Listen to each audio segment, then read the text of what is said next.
Hello, it's good to have you join us on NAPTIP On The Move. I'm Angela Agbegi.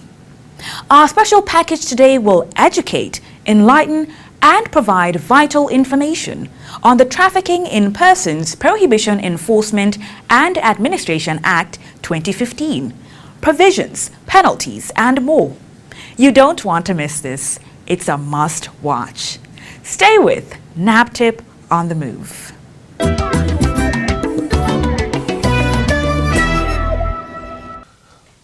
Laws are made to regulate human conduct, protect our general safety, and ensures our rights as citizens against abuse. The Trafficking in Persons Prohibition, Enforcement and Administration Act 2015 is NAPTIP's enabling act. In the year 2000, the United Nations General Assembly adopted the United Nations Convention on Transnational Organized Crime, popularly known as UNTOC, as the main convention to tackle transnational crimes in the world. This UNTOC came into force in the year 2003.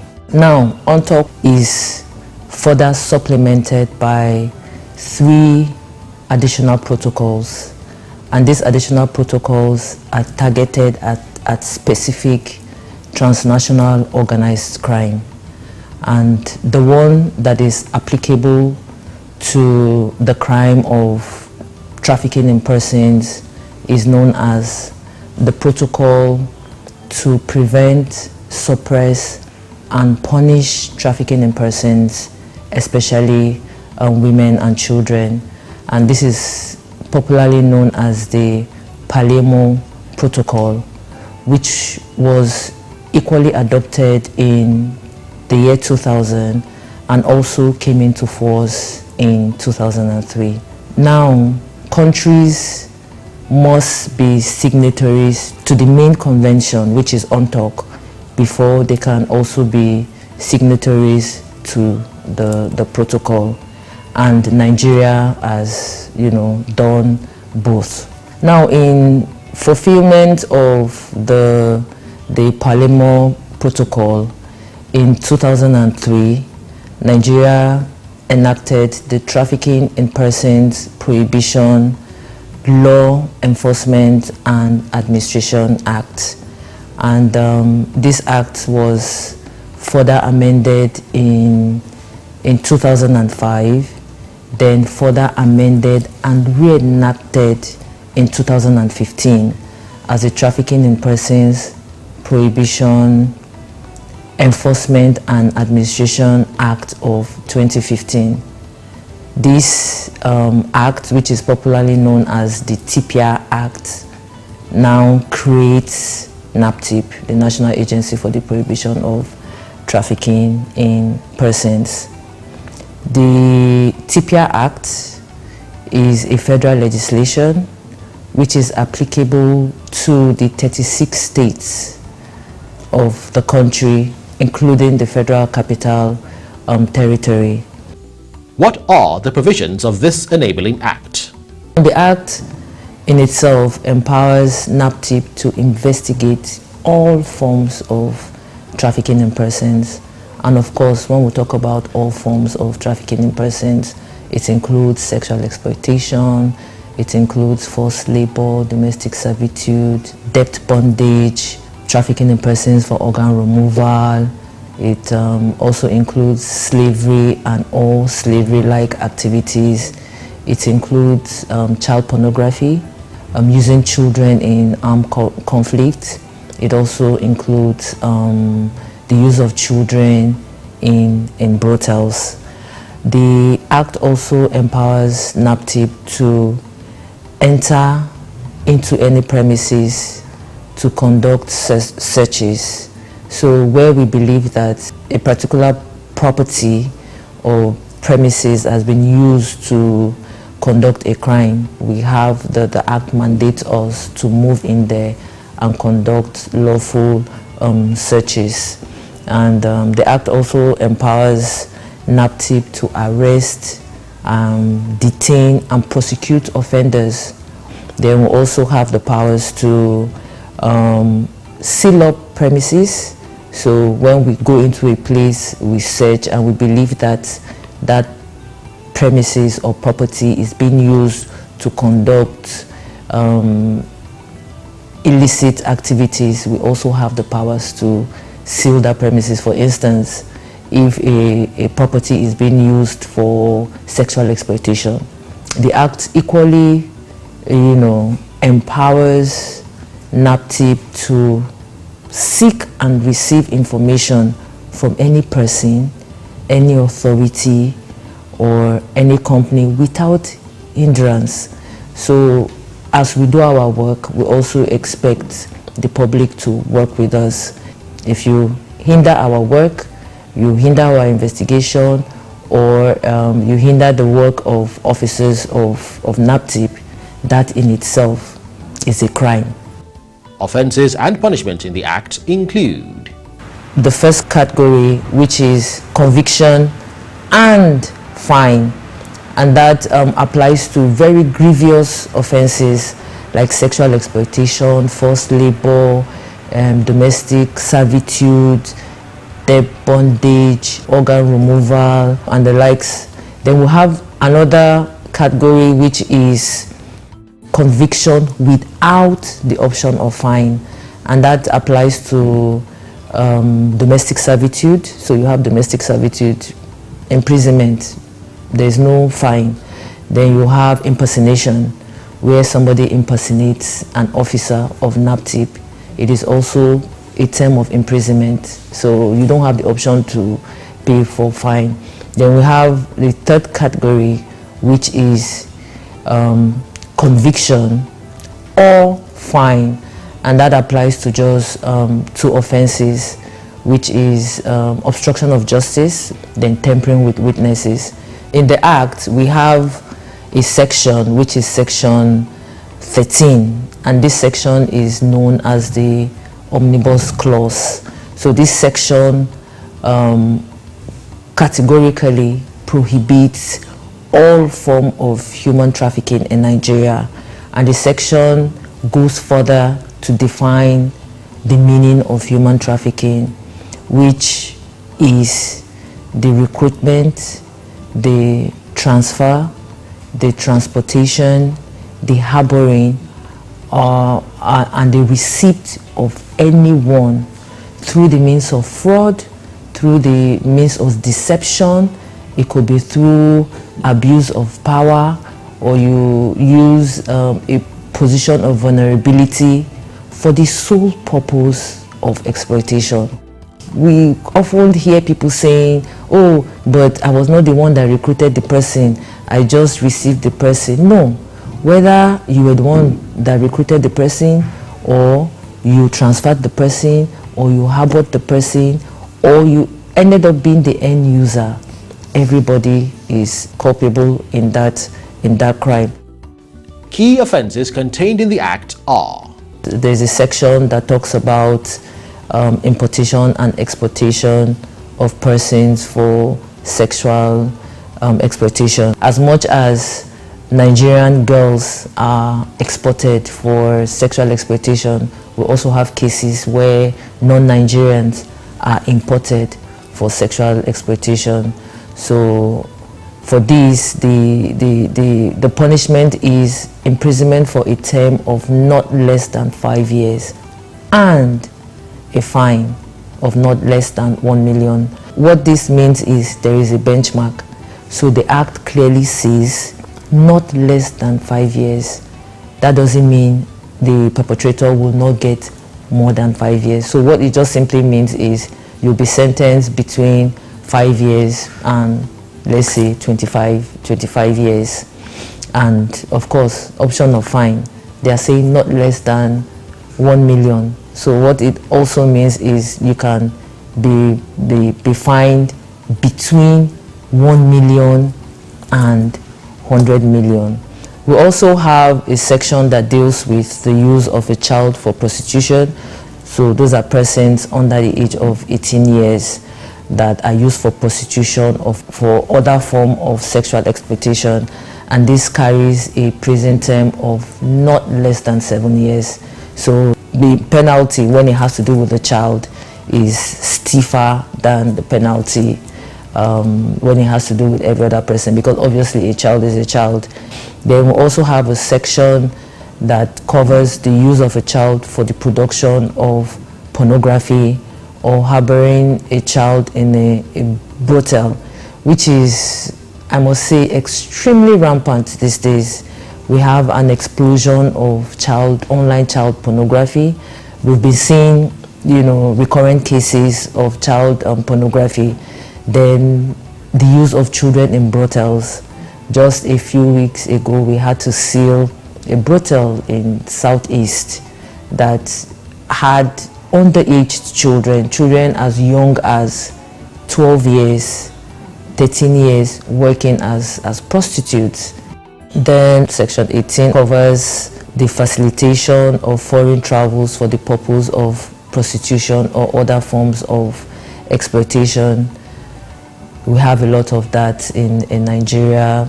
People who are deceived, they are promised jobs abroad, or come and work as a sales girl, come and work in a hospital, but rather when they get to their destination, it's nothing but forced prostitution.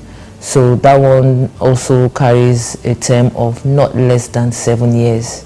So the defendant will get between 7 years and 20-25 years. Then we have Section 20, which is focused on trafficking in persons for organ removal and the buying and selling of human organs. And this carries a term of, again, not less than 7 years and a fine. So you go to jail and you pay not less than 5 million naira. And trafficking in persons for organ removal occurs when a person, through force, deception, or any form of coercion, abuses a position of power or abuses a vulnerable situation or gives money or benefit in order to induce or obtain consent of a person for the purpose of removing their organs. And this section further provides that any person who assists in any way in the removal of human organs or in the buying and selling of human organs is equally liable. So this proviso applies to if you are in the medical field, whether you are a medical doctor or you are a nurse practitioner. If you assist in any way, the agency will come after you. And we see an increasing trend in trafficking in persons for organ removal because of the global shortage of human organs for ethical transplant.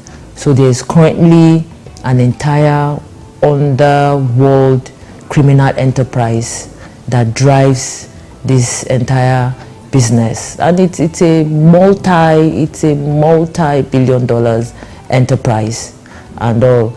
And usually when we talk about transplantation, it's nothing criminal, but there are laws and regulations that guide the whole process. We have Section 22, which focuses on forced labor within and outside Nigeria.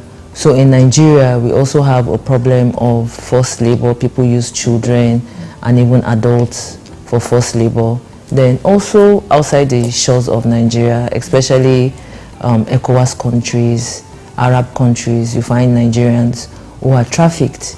Just reflecting on some of the cases we've worked on in NAPTIP, you find especially Nigerians trapped in Arab countries, they are forced to work 22 hours a day.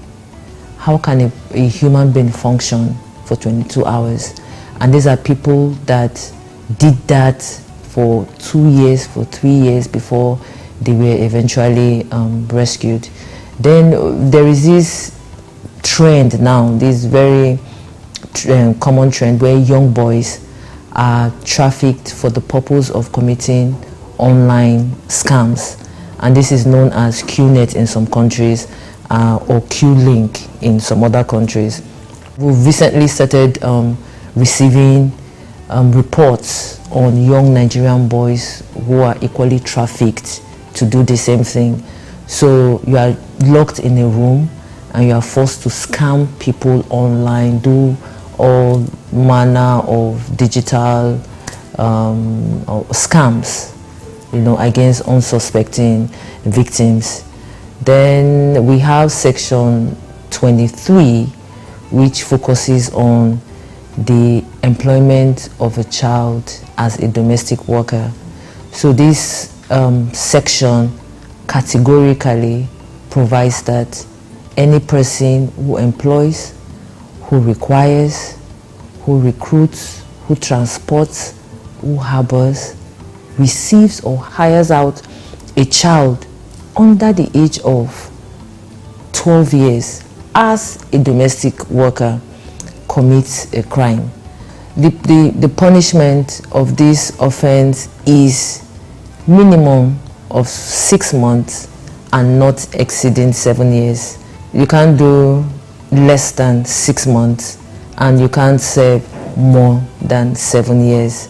And the offense also carries additional punishment where the child is used for work that is exploitative or is hazardous to the physical, social and psychological development of that particular child, or where the child is denied payment. This is where the child works, then you pay somebody else, maybe the agent or the person who recruited the child, or where the child is now defiled or inflicted with bodily harms. So all these offenses now carries additional sentences. Of course, we've also seen an increase of children being used as domestic servants. Which of these offences are most prevalent in Nigeria?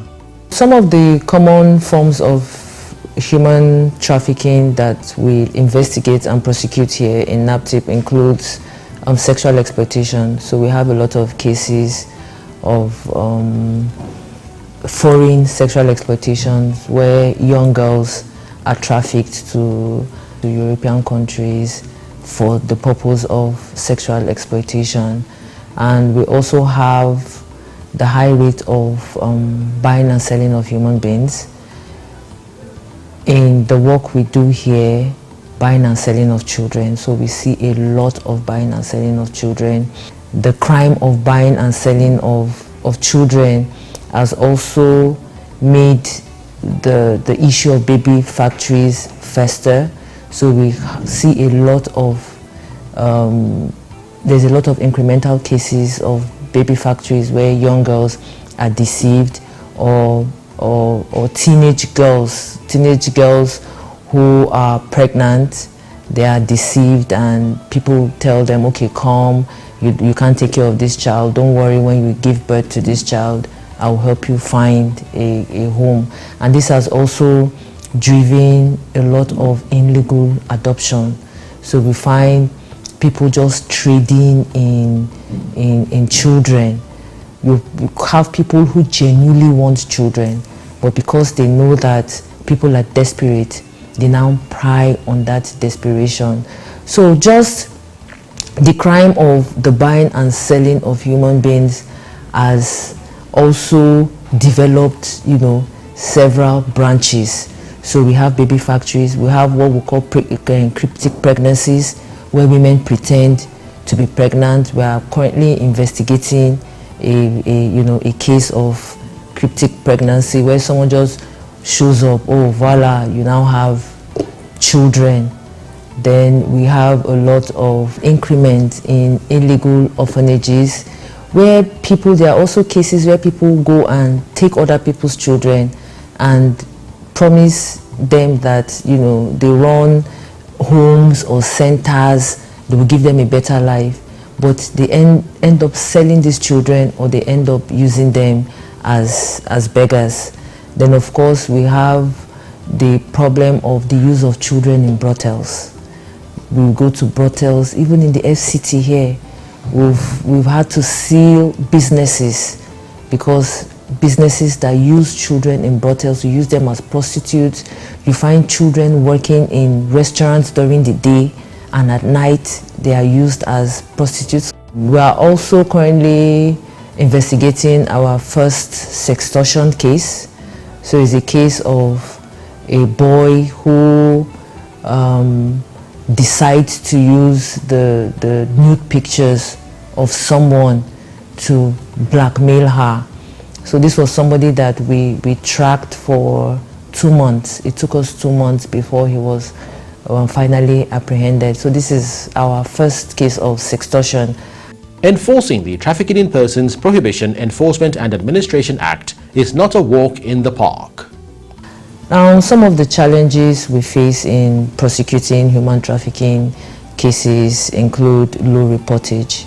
So when you consider the enormity of the different trends of human trafficking, you expect that NAPTIP will be up here in investigating cases, but it's not the case.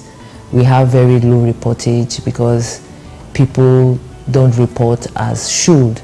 And one of the reasons why people don't report as should is because of the relationship between the suspect and the victims. So most times people are trafficked by people they know.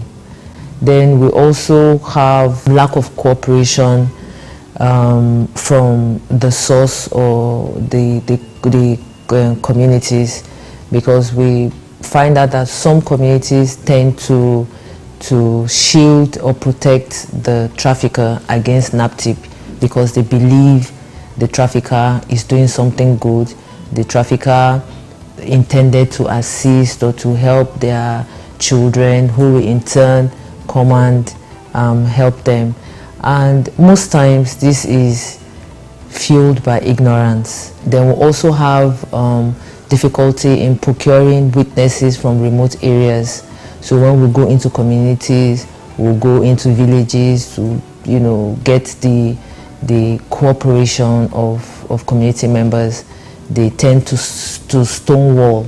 They are not willing to share intelligence with us because they'll rather protect their own.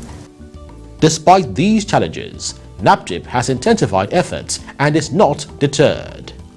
Since inception of NAPTIP has secured a total of 523 convictions till date, and for 2022 we've been able to secure a total of 25 convictions and counting. We currently have 252 ongoing cases in different courts across the country. We have 11 ongoing mutual legal assistance cases, and out of the 11, we currently have 2 in court. To Nigerians, a word is enough for the wise. It is our responsibility to educate ourselves. It is our responsibility to educate others. The TPIA Act is very clear. The offenses are very clear. So if anyone is a participant to any of the crime, you are liable. So whether the crime of human trafficking is carried out or not, you are liable as an individual. You know, when people come to you to offer you jobs, to offer you educational opportunities, you need to x-ray it, you need to look at it, you need to do your own research. When someone comes to you to say, I have a job for you, you should ask them, do you run a labor recruitment agency? Do you have a clearance certificate from NAPTIP? So you need to do your homework. Please and please, we need to continue to be discerning. We need to continue to educate ourselves, not just on the TPI Act, but also on the signs of human trafficking. You need to be able to ask the right questions. If you are not comfortable about what is being offered to you, reach out to NAPTIP.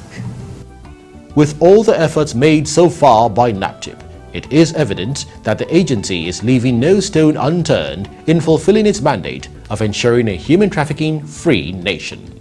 For more inquiries and support, or to report cases of suspected human trafficking, violence against persons and child abuse, please call NAPTIP hotline 0703 0000203 or the short code 627, or email us info@naptip.gov.ng. Visit our website www.naptip.gov.ng. Follow us on our social media platforms at NAPTIP Nigeria, or watch our videos on YouTube.